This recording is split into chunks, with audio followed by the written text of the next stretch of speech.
मी आत्ताच Thalapathy विजयची 16 movie जननायकमचा trailer बघितला. Trailer पाहून असं वाटतंय हा ट्रेलर ठीक आहे, प्रेझेंटेशन पण छान आहे, स्टोरी कशी नाही कोणाला माहित नाही.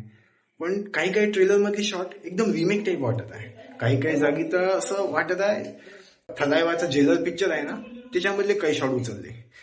पिक्चरचं ट्रेलर बघून तर समजत आहे हा प्रेझेंटेशन तर नक्की छानच राहणार आहे. पण खरंच पिक्चरचा बजेट 300 करोड आहे. तर 300 करोड सारखी लायकीची मूवी आहे का? नाही. पिक्चरची डबिंग 300 करोड आहे म्हणून काही पण करायचं का? पिक्चरची डबिंग किती खराब आहे. पिक्चरचे काही 15-20 सेकंद म्हणजे ट्रेलरचे 15-20 सेकंद बघताना असं वाटलं यार नाही पिक्चरचं प्रेझेंटेशन स्टोरी सर्व छान राहणार.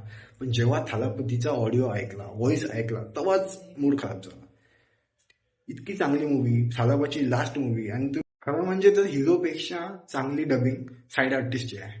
हा हिरो पिक्चरचा बजेट 300 करोड आहे आणि पिक्चरचा रन टाइम पण 3 घंटे ऑलमोस्ट 6 मिनिट आहे. म्हणजे पिक्चरचा रन टाइम तर खूपच आहे. हा बस थिएटरमध्ये बोर नाही केली पाहिजे. जर प्रेझेंटेशन चांगलं असेल तर नक्की बोर नाही करणार मूवी.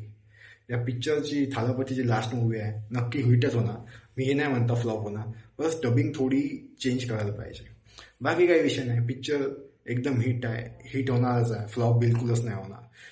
आणि पिक्चरचे VFX शॉट पण छान आहे. पिक्चर 9 जानेवारीला 2026 मध्ये येणार आहे, म्हणजे आत्ताच काही दिवसांनी.